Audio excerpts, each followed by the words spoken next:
A resilient but ultimately ragged performance from David Moyes' men resulted in the Hammers taking all 3 points back down south from Turf Moor on Saturday.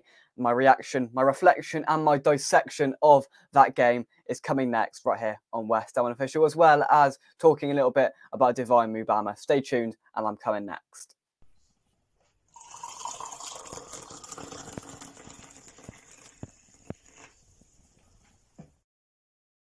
Yes, a very good morning to you and welcome back to West Ham Unofficial. I hope you are all well. The Monday morning chat has made a return after a couple of weeks off, but I'm back ready to join you and I'm delighted to be with you on this Monday. Look, it was a snatch and grab, a smash and grab, it was a nicking, it was a robbery, whatever you want to call it, up at Turf Moor on Saturday. It wasn't pretty by any means. I didn't even watch it and it wasn't pretty. I was unavailable. We were down in Southampton for the day, and yeah, from what I can see, it's what we all expected, to be honest with you, without key men like Jarrod Bowen and arguably as well Michail Antonio, which resulted in David Moyes being forced, in inverted commas, to play Danny Ings up front with Divine Mubama sitting on the bench from the start. And look, it really wasn't good, was it? You know, I've watched back some of it, and that first half was dreadful. No movement, no end product, obviously, with Danny Ings up front. And for Paqueta looked really, really poor out on the left-hand side. Kudus couldn't really get into the game as much as he would have liked to in the early stages of the game. And I mean, there was a penalty shot for Burnley, which I think we were a little bit fortunate with, to be honest with you. I thought Soufal made contact with the man, and I'd have been screaming for a penalty if it was the other way around. So we had a bit of luck in the first half in that sense. However, you know, on the other hand, I thought the penalty that was given for Burnley, I thought the referee was like quick, sort of knew he probably made a mistake in the first half. I thought that was quite soft, unintentional, and a pretty lame penalty. But, you know, taking it all into consideration, no complaints from me on balance. But they deserved the lead, didn't they? I mean, we made them look like a half-decent side. I mean, it's no disrespect to Burnley, but it's an average championship team. All right, it's a very good championship team, but it's not the quality of the Premier League. They've shown that at the start of the season. They haven't won a home game yet, and they came very close, agonisingly close, to breaking that record on Saturday. And thank God they didn't, because that would have been a really, really bad, poor and damning moment in this season so far. And David Moyes would have taken a lot of criticism if Kudus, Souček and Mubama together didn't bail him out in the dying moments up in the north of England. And look, the way you've got to look at it is we're not going to look back at pretty much the majority of games this season going, you know what, we played brilliantly, some brilliant football, attacking, great to watch. That's just not going to happen. You know, you're kidding yourself if you think that's the way we're going to play football. We're going to park the bus. I mean, we had less possession. I was actually surprised at the possession stats.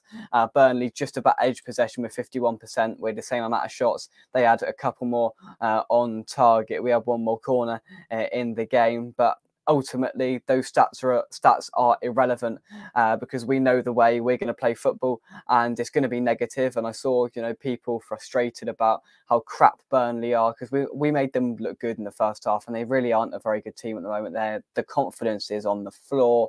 They've got no real Premier League experience to drive them through, as Luton have, for example. I mean, just a word on Luton. What a dream, a perfect. It couldn't have got any better for Luton this weekend.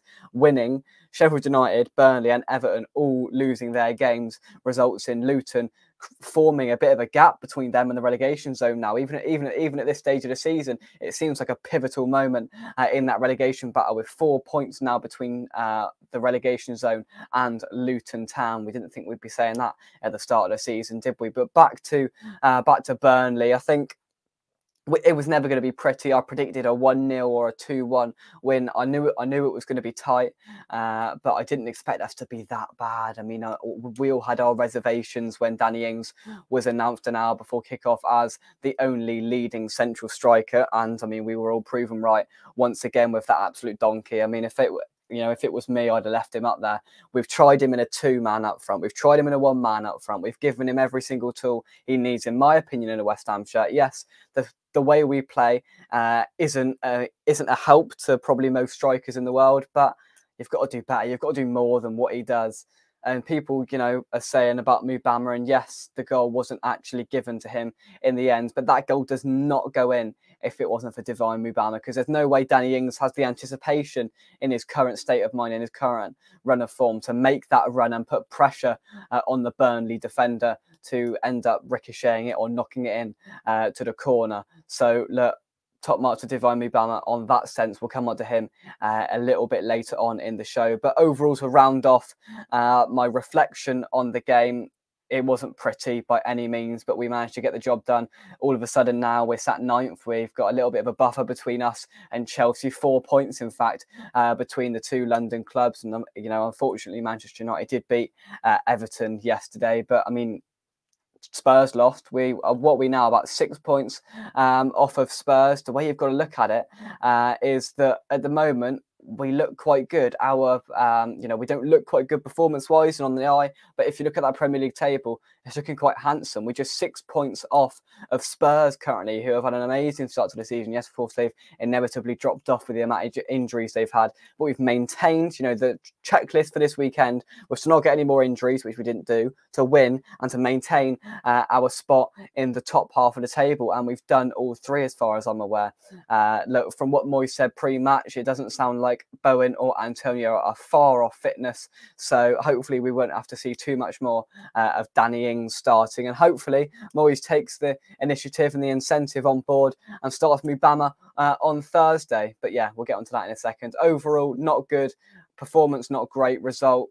Love it, absolutely love it. The resilience we showed at the end. Mohamed Kudus, he didn't do a lot in the game, but that's why you pay the big money for these good, really, really big players, because he was the difference once again. For that first goal, he beats 3 or 4 men that were around him. He gets himself out of an impossible situation, still with the ball glued to his feet. He puts the ball into a dangerous area.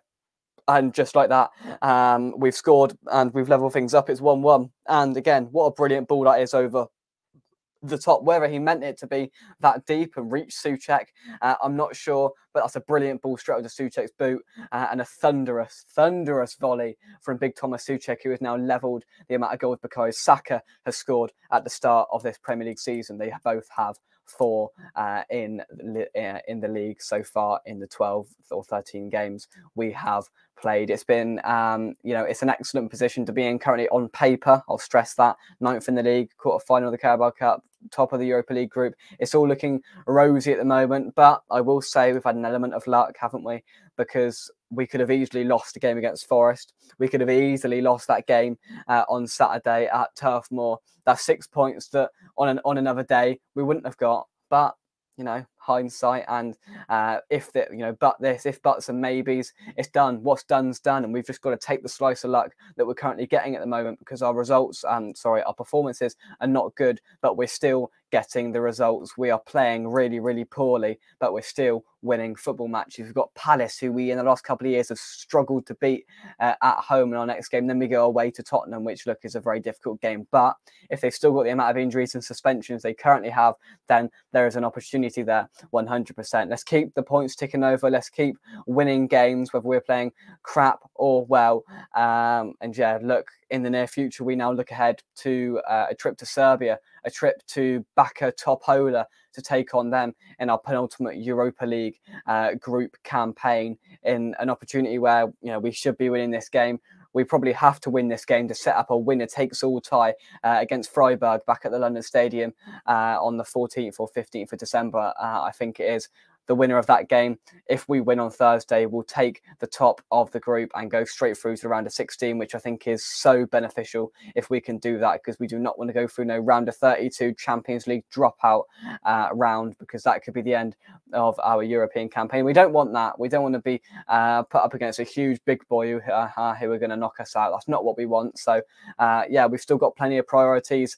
We are entering the festive period now. Our next game is in December. We've got a monumental, massive, gigantic amount of games to play. Moyes has got to He's got to fluctuate between players. He's got to be very astute about things. He's got to know when to rest players and do it in small little periods. Don't rest the whole team for one game and then bring them all back in the next game, because there'll be no chemistry in the side that goes out. Do little and often changes just to keep things going, keep things ticking over, keep some stamina and stability in this side, I think is really, really key. And that's where my point, my second point for this video comes on, is about Divine Mubama, who came on and made an impact. There's no doubt about it. You know, he looked hungry, he had a bit of pace, he caused Burnley some problems, and inevitably, in the end, he did manage to cause a goal. Listen, them plonkers at the Premier League who have not given him the goal. I do feel for him, because the goal in Europe, the goal in the Premier League, he scored 2 goals so far. You know, one of them,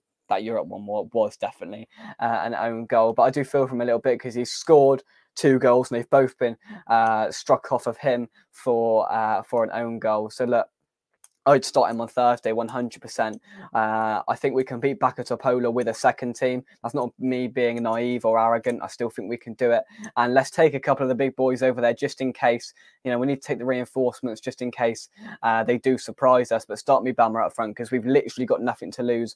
I wouldn't expect, even if Bowen is fit enough, I wouldn't expect him to go out there, to be honest with you. Get him fully fit, ready for the Palace game. That's what I would do. So we've got nothing to lose. We've seen how bad Danny Ings can be. We've seen how bad that team plays with Danny Ings in there. And there was an instant change, a shift, a bit more belief when Divine Mubama entered the pitch at Turf Moor on Saturday. So if it was me, the first name on the team sheet on Thursday would be Divine Mubama. He's got a bit of confidence. The way he spoke in his post-match interview with the West Ham social media channel was admirable. It was brilliant. It was so nice to watch, and you can tell he's thriving and he's hoping, anticipating more opportunities to come in the first team. And God, does he deserve it with what's in front of him currently in terms of Danny Ings. No brainer. Start him on Thursday. Maybe get him a goal, get him a bit more confidence, get him a little bit more acclimatized to the first team situation. And then we've got another option there, another option that is better than Danny Ings. That 100% goes without saying. To round up, it's been an interesting weekend, hasn't it? We've had plenty of talking points in terms of the Premier League, but look, we managed to get the job done. God knows how. I've genuinely got no idea how on the 85th minute we were 1-0 down and somehow we managed to turn that around. But we're going to look forward now. Let's not look back. It's done. We got ourselves into a really good position in the Premier League on paper. The performances are not there. It's bad to watch. We all know that. We all acknowledge that. But as I've kept saying throughout the majority of this season so far, as long as we're winning football matches, then we're going to live with it. And that's the situation we currently find ourselves in. I said that after the Luton game at the start of the season, where we'd won 3 and drew 1 at the start of this season. I'm going to say it again now after winning 2 games in the Premier League back to back. 2 games we should be winning, but 2 games at the dying stages in the 80th minute we were losing and heading for the exits. We've shown some resilience, some character, and albeit the performances haven't been great, but in the end you can't deny the togetherness of this group. They're playing for this manager, and it hasn't gone to plan in some stages, and I think that goes down to Moyes massively, because he's playing Paqueta out of position. We all know that. And he's playing Danny Ings for the majority of the game, which is the wrong decision. We all know that. But these players are really coming together now, and that's what we need. We need some leadership, togetherness and unity in this dressing room as we enter a really, really big month for West Ham. We could be either down to the Conference League or second in the group in Europe, knocked out of the quarterfinal of the Carabao Cup, or be through to the semi-final of the Carabao Cup, be 8th or 9th in the league, or be 13th or 14th in the league. It's a really season-defining month for West Ham, with so many games, so much action, and hopefully so much to look forward to in terms of points on the board, progression in cup competitions. I am apprehensively looking forward to what is going to happen, and I just hope our form can continue, and ultimately alongside it, our performances can improve, and we can yeah, just improve. That's all we want to see. Get these players, get these attacking players continuing to work together. Get the players back from injury to support those that are already there. And yeah, just keep going. That's all we can do at the moment. And hopefully we can keep winning football matches. That's it from me. Put your thoughts into the comment section down below. Thank you very much indeed for watching. If you've enjoyed it, drop a like on the video. Subscribe to West Ham Official if you're new. Become a member. Drop a super chat. Whatever you'd like to do, that would be greatly appreciated. If you agree, if you don't, you don't. It's a game of opinions, and I am not particularly pleased with the performances at the moment, but if the results keep churning out, then I'm not going to complain too much. Come on, you irons, and I will see you soon right here on West Ham Official. Thank you very much, and merci, au revoir, bye bye.